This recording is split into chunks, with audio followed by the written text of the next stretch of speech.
Tonight I fucked up by throwing my steak out a window. Last night, my wife's boss from her brand new job invited us over for dinner. On the drive over, my wife reminded me many times just how important it was to make a good impression. I scoffed and arrogantly informed my silly wife that I always make good impressions. My wife's boss is a single lady in her 50s, so it was just the three of us.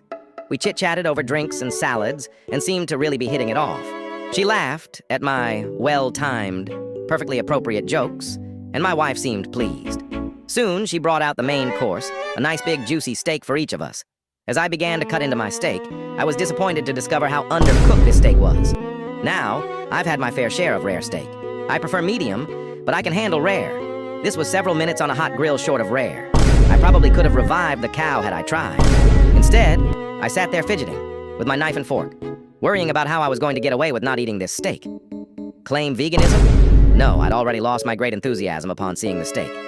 Just then, our hostess excused herself to the kitchen to take care of some dessert preparations. As I looked across the fancy dining room table at the open window of this third-story apartment, a cartoon light bulb appeared over my head. I knew I had to be decisive, realizing that she could return at any moment. I committed.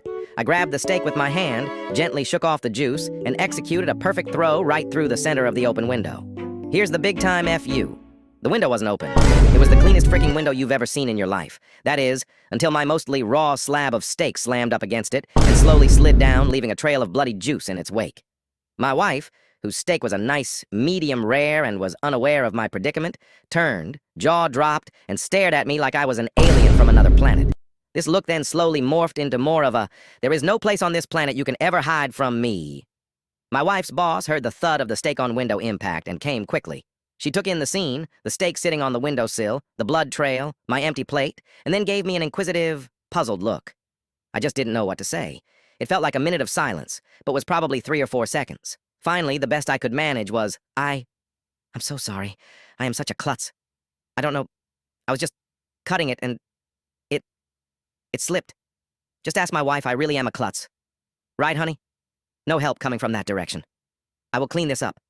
I can't believe this. I am so sorry, etc., etc. Both women continued to stare at me like I had escaped from the loony bin, as I smeared the blood around the window with my cloth napkin, dusted off the steak, and continued to mutter my incoherent explanation. I knew no one was buying the story. I knew what I had to do. I sheepishly returned to my seat and proceeded to eat every bite of that disgusting, cold, chewy, bloody, raw steak. I remained pretty quiet the rest of the evening. My wife's only 2 words to me since the incident are, "I'm fine."